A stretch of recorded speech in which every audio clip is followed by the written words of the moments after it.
Hello friends, welcome to अड्डा 24। Friends, आज की इस वीडियो में हम 2 मार्च 2022 के जितने भी इम्पोर्टेंट करंट अफेयर क्वेश्चंस हैं उन्हें हम इस वीडियो में डिस्कस करेंगे। तो आइए शुरू करते हैं। हमारा फर्स्ट क्वेश्चन है, हाल ही में सेबी की पहली महिला अध्यक्ष किसे नियुक्त किया गया है। तो फ्रेंड्स, इम्पोर्टेंट क्वेश्चन है क्योंकि ऐसा पहली बार हुआ है कि सेबी में किसी महिला को जो है अध्यक्ष नियुक्त किया गया है। तो इसका राइट आंसर जो है वो है ऑप्शन नंबर बी, यानी कि माधवीपुरी बुच। जी हाँ, माधवीपुरी बुच को जो है सेबी का पहली महिला अध्यक्ष के रूप में उन्हें नियुक्त किया गया है, अपॉइंट किया गया है। अगर हम बात करें सेबी की, तो सेबी की जो स्थापना हुई थी वो 12 अप्रैल 1988 में हुई थी। और अगर हम बात करें कि सेबी को जो है संवैधानिक दर्जा कब दिया गया था, तो ये दिया गया था 30 जनवरी 1992 में। अगर हम बात करें सेबी की मुख्यालय की, तो जो सेबी का मुख्यालय है वो है मुंबई में। याद रखेंगे, इम्पॉर्टेंट है। और अगर हम बात करें कि माधवीपुरी बुच को जो है अजय त्यागी जी की जगह भारतीय प्रतिभूति और विनियम बोर्ड यानी कि सेबी का जो है नया अध्यक्ष नियुक्त किया गया है। वह सेबी की पहली महिला प्रमुख हैं और नियामक निकाय की अध्यक्षता करने वाली पहली गैर आईएएस भी हैं। उन्हें वित्तीय बाजारों में 3 दशकों से अधिक का अनुभव है और वह 5 अप्रैल 2017 और 4 अक्टूबर 2021 के बीच सेबी की पूर्णकालिक सदस्य थी। इम्पोर्टेंट है, याद रखेंगे। नेक्स्ट क्वेश्चन देखते हैं। हमारा अगला क्वेश्चन है, हाल ही में अंतर्राष्ट्रीय महिला दिवस सप्ताह कब से शुरू किया गया है। तो इम्पोर्टेंट है, अंतर्राष्ट्रीय महिला दिवस सप्ताह कब से शुरू किया गया है। तो ये शुरू किया गया है 1 मार्च से। इम्पोर्टेंट है, याद रखेंगे। 1 मार्च से अंतर्राष्ट्रीय महिला दिवस सप्ताह जो है शुरू किया गया है। अगर हम इसकी बात करें तो महिला और बाल विकास मंत्रालय ने 1 मार्च से अंतर्राष्ट्रीय महिला दिवस सप्ताह को आज़ादी का अमृत महोत्सव के एक भाग के रूप में, एक प्रतिष्ठित सप्ताह के रूप में जो है इसे मनाता है। सप्ताह भर चलने वाले उत्सव के एक हिस्से के रूप में मंत्रालय महिलाओं की सुरक्षा और सशक्तिकरण से संबंधित विभिन्न विषयों को कवर करते हुए विभिन्न कार्यक्रमों और सोशल मीडिया अभियानों का आयोजन भी करेगा। तो इम्पोर्टेंट है, याद रखेंगे। 1 मार्च से जो है अंतर्राष्ट्रीय महिला दिवस सप्ताह मनाया जा रहा है। नेक्स्ट देखते हैं। हमारा अगला क्वेश्चन है, नेशनल स्टैटिस्टिक्स ऑफिस ने 2021-22 में भारत के सकल घरेलू उत्पाद की वृद्धि को कितना अनुमानित किया है। तो इसका जो राइट आंसर है वो है ऑप्शन नंबर ए, यानी कि 8.9%। तो याद रखेंगे, नेशनल स्टैटिक ऑफिस ने भारत की सकल घरेलू उत्पाद की जो वृद्धि है वो कितनी अनुमानित की है, वो की है 8.9%। अगर हम बात करें एनएसओ की स्थापना की, तो ये हुई थी 2006 में। और इसके मुख्यालय की बात करें तो इसका जो मुख्यालय है वो है दिल्ली में। और एनएसओ के जो हेड हैं वो हैं बिमल कुमार रॉय। इम्पोर्टेंट है, याद रखेंगे। एनएसओ यानी कि नेशनल स्टैटिक ऑफिस के जो हेड हैं वो हैं बिमल कुमार रॉय। नेक्स्ट क्वेश्चन देखते हैं। हमारा अगला क्वेश्चन है, भारत में ट्विटर की सार्वजनिक नीति टीम का नेतृत्व कौन करेगा। तो इसका जो राइट आंसर है वो है ऑप्शन नंबर बी, यानी कि समीरान गुप्ता। जी हाँ, समीरान गुप्ता जो है वो भारत में ट्विटर की सार्वजनिक नीति टीम का जो है नेतृत्व करेंगे। अगर हम बात करें ट्विटर के सीईओ की, तो जो ट्विटर के सीईओ हैं वो हैं पराग अग्रवाल। इंपॉर्टेंट है, याद रखेंगे। वनडे एग्जाम्स में कई बार पूछा जा चुका है कि ट्विटर के सीईओ कौन है, तो ये हैं पराग अग्रवाल।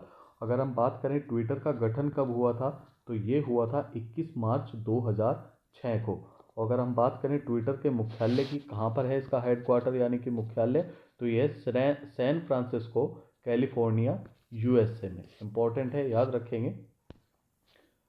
अगर हम देखते हैं समीरन कुमार गुप्ता को, जो कि भारत और दक्षिण एशिया में माइक्रो ब्लॉगिंग प्लेटफॉर्म ट्विटर की सार्वजनिक नीति और परोपकार के प्रयासों का नेतृत्व करेंगे। इम्पोर्टेंट है। नेक्स्ट देखते हैं, किसने दुनिया के पहले पौधे से प्राप्त कोविड-19 वैक्सीन को मंजूरी दी है।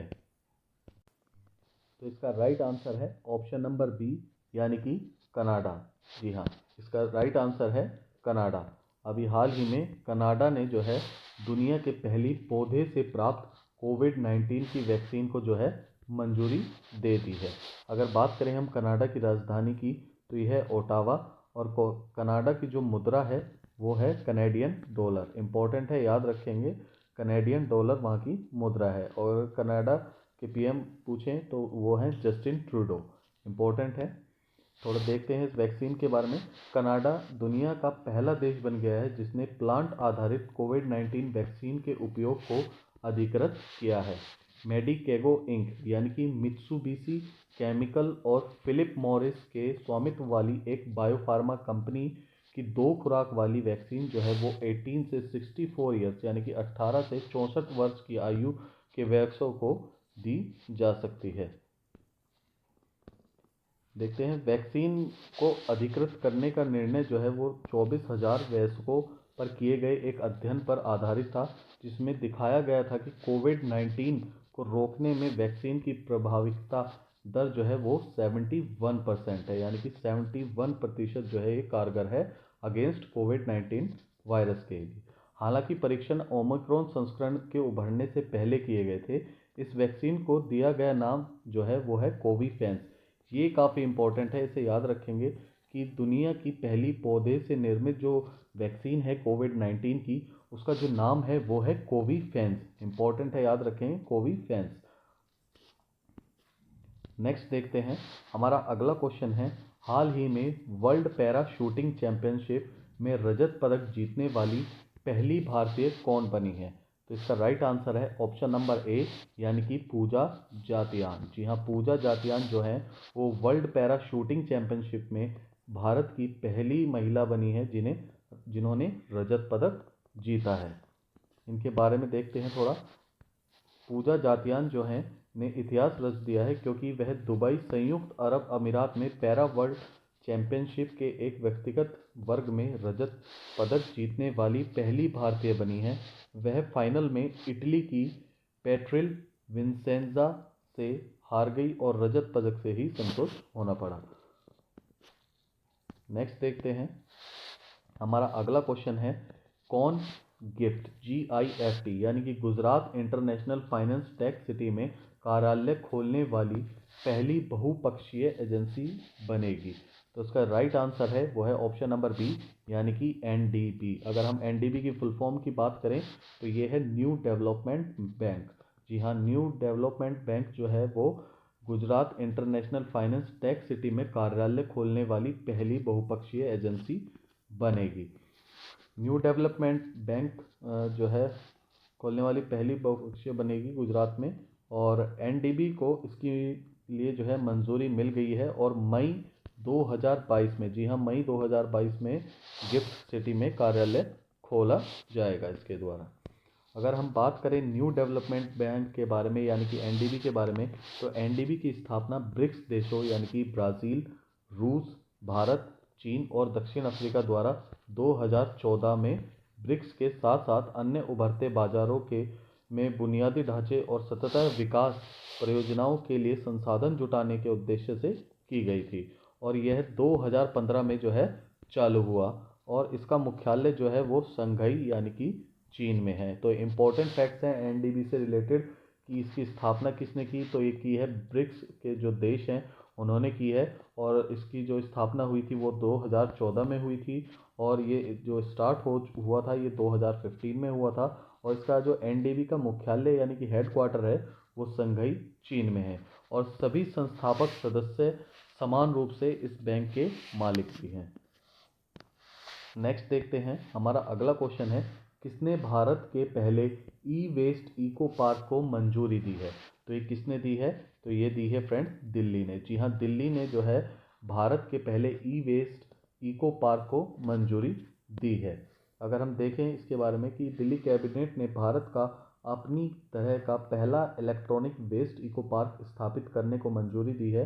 इसने पर्यटन को बढ़ावा देने के लिए दिल्ली फिल्म नीति 2022 तैयार करने पर भी सहमति व्यक्त की है। दिल्ली में 20 एकड़ जमीन पर electronic waste eco friendly park बनाया जाना है, जो कि दिल्ली द्वारा हर साल लगभग 2 लाख टन ई कचरा फेंका जाता है। यह इको पार्क वैज्ञानिक और सुरक्षित तरीके से ई कचरे का पुनः चक्रण, नवीनीकरण और निराकरण करेगा। तो ये इम्पोर्टेंट है, याद रखेंगे कि कहाँ पर जो है भारत का पहला ई वेस्ट इको पार्क को मंजूरी दी है, ये दी गई है दिल्ली में।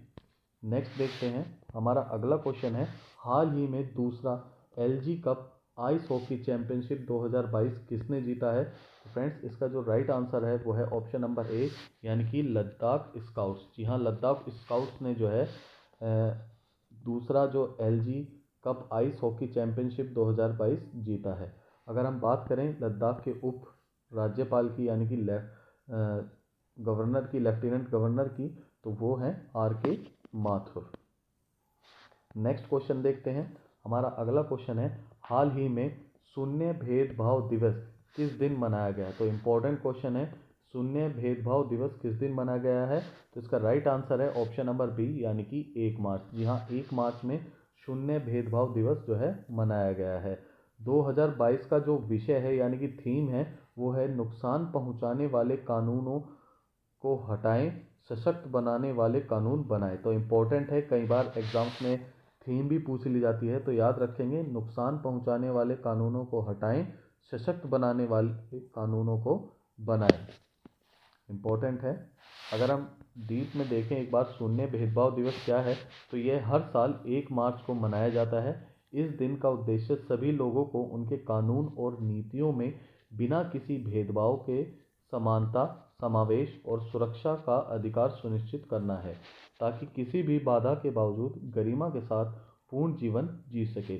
शून्य भेदभाव दिवस इस बात पर प्रकाश डालता है कि कैसे लोगों को समावेश, करुणा, शांति और सबसे बढ़कर परिवर्तन के लिए एक आंदोलन के बारे में सूचित किया जा सके और बढ़ावा दिया जा सके। शून्य भेदभाव दिवस सभी प्रकार के भेदभाव को समाप्त करने के लिए एकजुटता के वैश्विक आंदोलन को बनाने में भी मदद कर रहा है। तो इम्पोर्टेंट है, याद रखेंगे कि ज़ीरो डिस्क्रिमिनेशन डे कब मनाया गया? तो ये मनाया गया है 1 मार्च को। इम्पोर्टेंट है।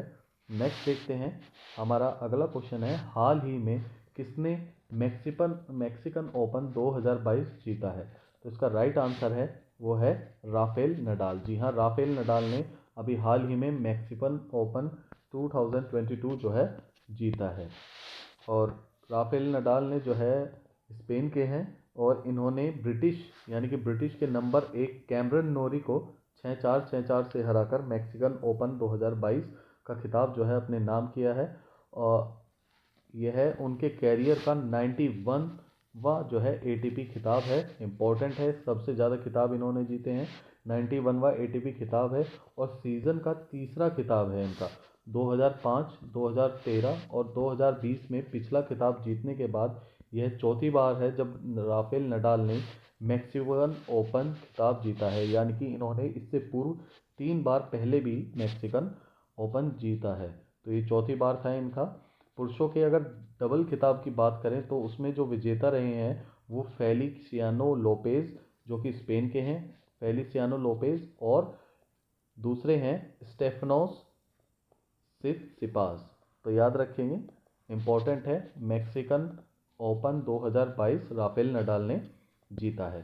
सो फ्रेंड्स, इस वीडियो में इतना ही। अगर आपको इस वीडियो हमारी अच्छी लगी हो तो प्लीज़ इसे ज़्यादा से ज़्यादा शेयर कीजिएगा, लाइक कीजिएगा, और हमारे चैनल अड्डा 24 को सब्सक्राइब कीजिएगा, और जो साथ में बेल आइकन है उस पर क्लिक कीजिएगा, ताकि आपको हमारी लेटेस्ट वीडियो का नोटिफिकेशन मिलता रहे। सो फ्रेंड्स, इस वीडियो में इतना ही। Thank you.